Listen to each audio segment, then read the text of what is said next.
Assalamualaikum warahmatullahi wabarakatuh. Perkenalkan, nama saya Sophie Hernawati dari Fakultas Kesehatan Prodi Farmasi. Hai teman-teman. Dalam memenuhi tugas pertama pendidikan agama Islam, di sini saya akan menjelaskan sedikit apa itu ekonomi Islam. Tentunya kalian harus tahu dulu kan, apa itu ekonomi Islam. Pengertian ekonomi Islam.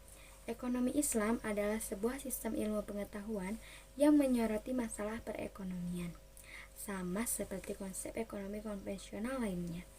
Hanya dalam sistem ekonomi ini, nilai-nilai Islam menjadi landasan dan dasar dalam setiap aktivitasnya. Beberapa ahli mendefinisikan ekonomi Islam sebagai suatu ilmu yang mempelajari perilaku manusia dalam usaha untuk memenuhi kebutuhan dengan alat pemenuhan kebutuhan yang terbatas dalam kerangka syariah.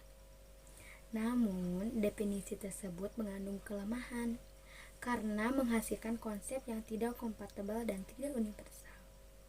Karena dari definisi tersebut mendorong seseorang terperangkap dalam keputusan yang a priori. Benar atau salah tetap harus diterima. Dasar hukum ekonomi Islam adalah Al-Quran.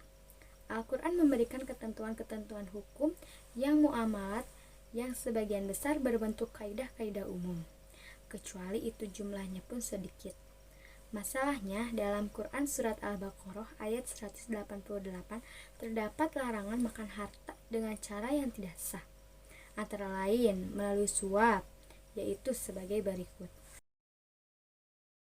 A'udzu billahi minasyaitonir rajim. Bismillahirrahmanirrahim. Wala ta'kulu amwalakum bainakum bil batili wa tudlu biha ilal hukmi litakulu fariqam min amwalin nasi bil itsmi wa antum ta'lamun. Janganlah kalian mendapatkan harta yang bersumber dari sekitar kalian dengan cara yang batil. Dan contoh lainnya, kalian perkarakan harta yang batil itu kepada para hakim, sehingga kalian dapat menikmati sebagian harta orang lain dengan cara yang kotor, sementara kalian mengetahui hal itu. Quran Surah Al-Baqarah ayat 188. Dasar ekonomi Islam yang kedua yaitu hadis-hadis. Hadis-hadis memberikan ketentuan hukum muamalat yang lebih terperinci daripada Al-Quran. Hadis Nabi SAW yang diriwayatkan oleh Ibnu Majah, Ad-Daruqutni, dan lain-lain dari Sa'id Al-Khudri radhiyallahu anhu bahwa Rasulullah SAW bersabda, An Abi Sa'idin Sa'ad bin Sinanil Khudri radhiyallahu anhu anna Rasulullah sallallahu alaihi wasallam qala la darara wa la dirara. Dari Abu Sa'id Sa'ad bin Sinal al-Khudri radhiyallahu anhu, sesungguhnya Rasulullah sallallahu alaihi wasallam bersabda, tidak boleh melakukan perbuatan yang bisa membahayakan diri sendiri dan membahayakan orang lain. Hadis riwayat Ibnu Majah nomor 2340 dan 2341. Itu adalah dasar hukum ekonomi Islam. Selanjutnya, kita bahas apa ya?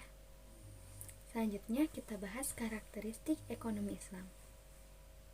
Karakteristik ekonomi Islam tidak banyak yang ditemukan dalam Al-Quran dan banyak prinsip-prinsip yang mendasar saja.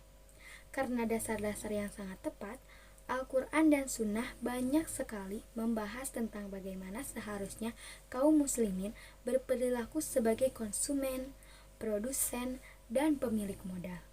Tetapi, hanya sedikit sistem ekonomi Ekonomi syariah menekankan kepada 4 sifat. Antara lainnya, ini dia. 1. Kesatuan, unity. 2. Keseimbangan. 3. Kebebasan. Dan 4. Tanggung jawab. Nah, dari keempat sifat tersebut, kita harus menekankan semua sifat-sifat itu kepada diri kita sebagai konsumen, produsen, dan pemilik modal.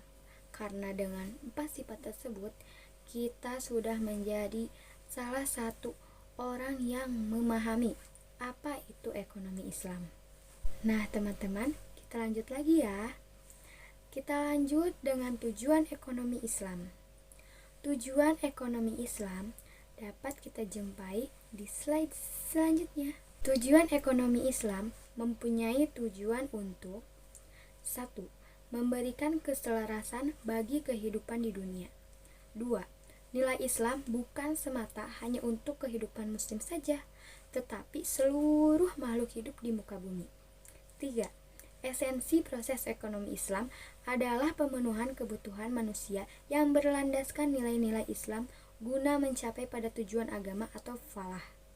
Ekonomi Islam menjadi rahmat seluruh alam yang tidak terbatas oleh ekonomi, sosial, budaya, dan politik dari bangsa.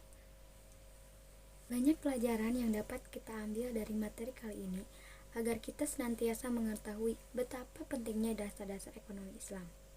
Sekian materi yang dapat saya sampaikan. Mohon maaf atas ketidaksempurnaan, karena sejatinya ketidaksempurnaan adalah milik makhluk, sedangkan kesempurnaan hanyalah milik Allah Subhanahu wa Ta'ala. Wabillahi taufiq wal hidayah. Wassalamualaikum warahmatullahi wabarakatuh.